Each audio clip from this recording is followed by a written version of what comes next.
بسم اللہ الرحمن الرحیم۔ عزیز طالبات السلام علیکم۔ ہمارا آج کا اردو کا لیکچر ناصر کاظمی کی غزل گوئی کے حوالے سے ہے۔ جیسا کہ آپ پہلے لیکچر میں ناصر کاظمی کی غزل نمبر 1 کی تشریح جو ہے وہ سن چکے ہیں، اور امید ہے آپ کو سمجھ آ گئی ہوگی، اور اس کے ساتھ ساتھ آپ نے اس کی تیاری بھی کر لی ہوگی۔ تو آج ناصر کاظمی کی غزل نمبر 2 جو ہے اس کی ریڈنگ اور ساتھ ساتھ اس کی تشریح جو ہے وہ آپ کے سامنے پیش کی جائے گی۔ اس کو سمجھیں، اور اس کے ساتھ ساتھ اس کی مشقی سوالات کے جوابات جو ہیں ان پر بھی غور و خوض کیا جائے گا۔ تو غزل نمبر 2 ہے: اے ہم سخن وفا کا تقاضا ہے اب یہی، میں اپنے ہاتھ کاٹ لوں تو اپنے ہونٹ سی۔ اس میں ناصر کاظمی نے جس بات کا ذکر کیا ہے وہ یہ ہے کہ اب وفا کا، پیار کا، محبت کا تقاضا یہی ہے کہ میں اپنے ہاتھ کاٹ لوں اور تو اپنے ہونٹ سی۔ بیٹا یہ غزل 1957 کی لکھی ہوئی ہے۔ اس شعر میں ناصر اپنے دوست سے مخاطب ہوتے ہیں اور کہتے ہیں کہ وطن سے وفا کا تقاضا یہ ہے کہ میں اپنے اشعار میں سچی باتیں لکھنا بند کر دوں اور تو اپنے ہونٹوں پر چپ کی مہر لگا لے، کیونکہ وقت اور حالات ایسے ہیں کہ سچ کہنا اب جرم ہے۔ اس سلسلے میں حبیب جالب اہل دل کو یوں مشورہ دیتے ہیں: بول کے جالب قدر نہ کھو، اس ماحول میں چپ ہی بھلی۔ یہ شعر پاکستانی سیاست کے پس منظر میں لکھا گیا جب صحافت پر پابندی لگا دی گئی۔ جو شخص بھی حکومت کے خلاف لکھتا یا بولتا اسے قید میں ڈال دیا جاتا۔ اس حوالے سے ناصر کاظمی بھی اپنے دوست سے کہہ رہے ہیں: اب وفا اسی میں ہے کہ میں اپنے ہاتھ کاٹ لوں تاکہ سچ نہ لکھ سکوں، اور تو اپنے ہونٹ سی لے تاکہ سچ نہ بول سکے۔ اب حالات کا تقاضا یہی ہے کہ ہم اپنی تگ و دو، دوڑ دھوپ اور کوشش ترک کر دیں، کیونکہ حکومت سے اختلافات کے باوجود ابھی وہ لمحہ نہیں آیا کہ ہم اپنے نظریات کا پرچار کریں۔ فیض احمد فیض کہتے ہیں: ابھی بادباں کو تہ رکھو، ابھی مضطرب ہے ہوائے رخ ہوا، کسی راستے میں ہے منتظر وہ سکون جو آ کے چلا گیا۔ اس شعر کا ایک مطلب یہ بھی نکلتا ہے کہ جب گیا وقت واپس نہیں آ سکتا، پھر کیا ضرورت ہے کہ میں ماضی کی محبت کو یاد کرتا رہوں۔ ہر طرف نفسا نفسی کا دورہ ہے، ایسے میں کس کے پاس فرصت ہے کہ وہ محبوب کے پاس بیٹھ کر اور محبوب کی یاد کو تازہ کرے۔ اس کے لیے بہتر ہے کہ باقی زندگی خاموشی سے گزاری جائے۔ احمد ندیم قاسمی نے کیا خوب کہا ہے: حکم ہے سچ بھی کرینے سے کہا جائے ندیم، زخم کو زخم نہیں پھول بتایا جائے۔ پھر احمد فراز نے اہل دنیا کی بے وفائی کا ذکر ان الفاظ میں کیا ہے: میں چپ رہا تو سارا جہاں تھا میری طرف، حق بات کی تو کوئی کہاں تھا میری طرف۔ پھر ایک اور شعر اسی سلسلے میں ہے: میں بھی منہ میں زباں رکھتا ہوں، کاش پوچھو کہ مدعا کیا ہے۔ یونس بٹ جو ہیں وہ اپنی کتاب شیطانیہ میں لکھتے ہیں: بیج کو دباؤ تو شجر، اور انسان کو دبائیں تو تحریکیں پھوٹتی ہیں۔ شعر نمبر 2 ہے: کن بے دلوں میں پھینک دیا حادثات نے، آنکھوں میں جن کی نور نہ باتوں میں تازگی۔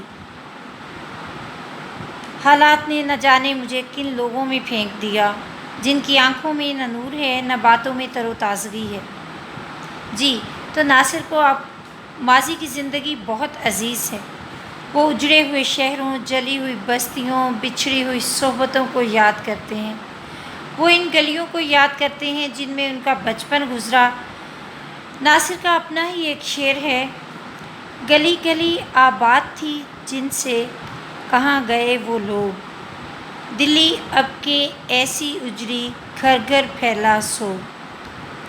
ناصر یہ کہہ رہے ہیں کہ زمانے کے حوادث نے مجھے ان لوگوں میں پھینک دیا جو بے حس ہیں، ان کی آنکھیں اندھی اور بے نور ہیں، جو کچھ انہیں میں دکھانا چاہتا ہوں وہ اسے دیکھ ہی نہیں سکتے، ان کے دل ویران ہیں اور ان کی باتوں میں کوئی تازگی نہیں۔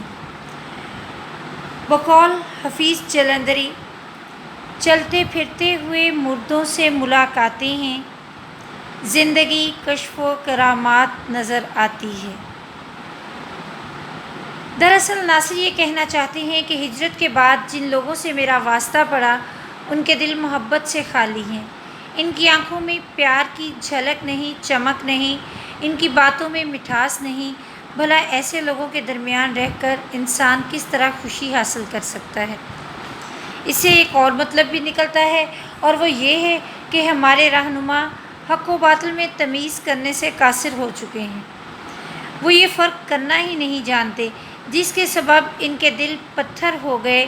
وہ چھوٹی سے چھوٹی خوشی بھی عوام کو نہیں دے رہے، بلکہ عوام کی دولت جائز و ناجائز طریقے سے اکٹھی کر کے اپنی تجوریاں بھرنے کے چکر میں ہیں۔ احمد فراز کا شعر ہے: اب کے تو نہ چہرے ہیں، نہ آنکھیں ہیں، نہ لب ہیں، اس عہد نے پہنے ہیں نقاب اور طرح کے۔ آنکھوں میں نور اور باتوں میں تازگی اس وقت پیدا ہوتی ہے جب دل سے منافقت ختم ہو جائے، جبکہ ہماری عوام کے دل منافقت سے بھرے ہوئے ہیں، اس لیے ان کی آنکھوں میں نور نہیں اور نہ ہی ان کی باتیں اثر کرنے والی ہیں۔ یہ دونوں خوبیاں اس وقت پیدا ہوتی ہیں جب انسان کا ظاہر و باطن ایک ہو۔ حضرت علی نے فرمایا تھا: لوگوں پر ایک ایسا وقت بھی آئے گا جس میں وہی بارگاہوں میں مقرب ہوگا جو لوگوں کے عیوب یعنی برائیاں بیان کرنے والا ہو، اور وہی خوش مزاج سمجھا جائے گا جو فاسق و فاجر ہو، اور انصاف پسند کو کمزور اور ناتواں جانا جائے گا۔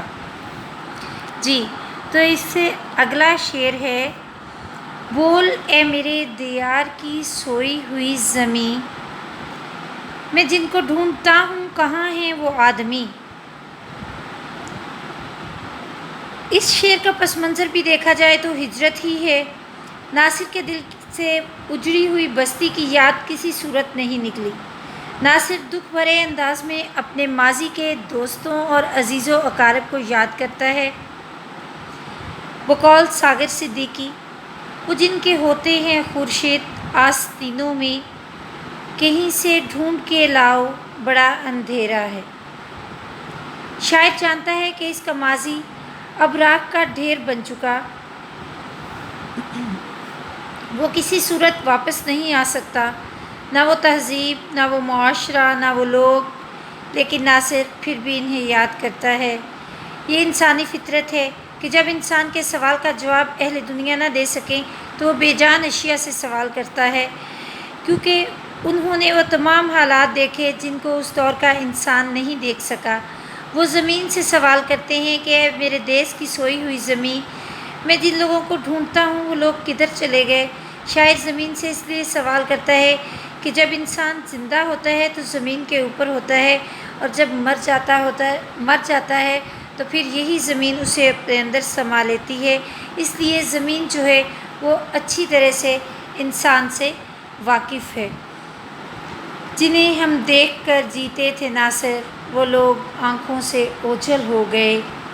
اس شعر کا ایک اور مفہوم بھی ہو سکتا ہے، اور وہ یہ کہ ناصر ان قائدین کو، ان لیڈران کو ڈھونڈ رہے ہیں جن لوگوں کی قیادت میں آزادی کا سفر طے ہوا، لیکن اس کے بعد وہ یکے بعد دیگرے چل بسے، اقتدار نااہل لوگوں کے ہاتھ آ گیا، اور پھر ناصر جو ہیں وہ تلاش کا سفر جاری رکھتے ہوئے قائد اعظم جیسے بڑے لیڈروں کو ڈھونڈنے کے لیے نکل پڑے۔ انہی کے اپنے اشعار ہیں: میں ان کی راہ دیکھتا ہوں رات بھر، وہ روشنی دکھانے والے کیا ہوئے؟ یہ آپ ہم تو بوجھ ہیں زمیں کا بوجھ اٹھانے والے کیا ہوئے؟ پھر فراز جو ہیں وہ اپنے الفاظ میں ان دوستوں کا انتظار کر رہے ہیں۔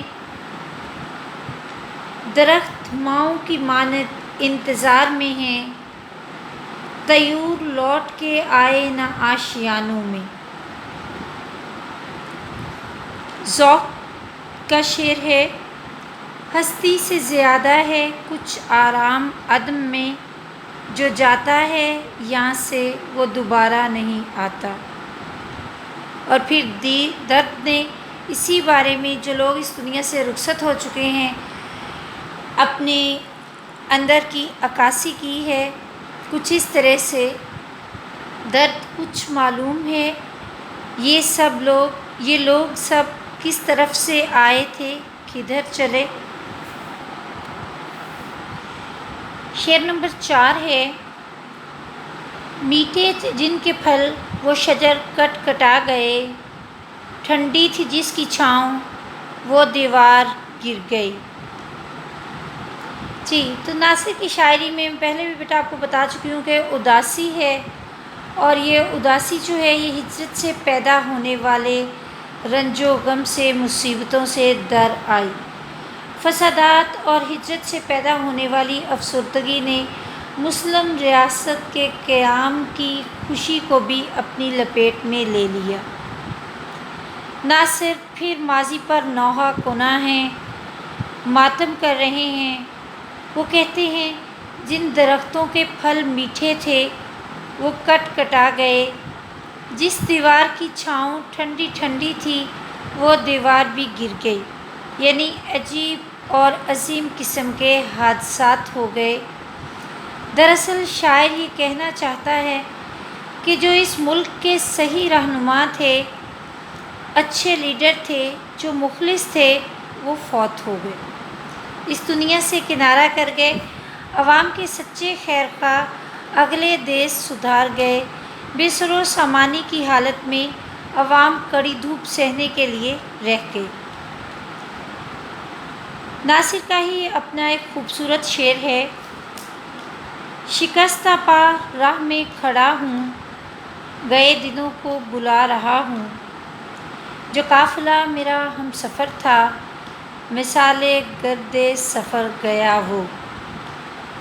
ٹھنڈی چھاؤں سے مراد ماں کی محبت بھری چھاؤں بھی ہو سکتی ہے، اور درختوں پر لگے میٹھے پھل سے مراد ناصر کے بچھڑنے والے عزیز و اقارب بھی ہو سکتے ہیں۔ ناصر نے ان لوگوں کو یوں یاد کیا ہے، رونقیں تھیں جہاں میں کیا کیا کچھ، لوگ تھے رفتگاں میں کیا کیا کچھ۔ دراصل ناصر زندگی کی تبدیلیوں کو حوصلہ مندی سے دیکھنے کی بجائے دل برداشتہ ہو جاتے ہیں، اور پھر کہتے ہیں انہیں صدیوں نہ بھولے گا زمانہ، یہاں جو حادثے کل ہو گئے ہیں۔ مرزا خان داغ کے الفاظ میں، وہ آدمی کہاں ہے، وہ انسان ہے کہاں، جو دوست کا ہو دوست، عدو کا عدو نہ ہو۔ دراصل ناصر یہ کہنا چاہتے ہیں کہ اب نہ وہ مکاں ہے نہ وہ مکیں ہے۔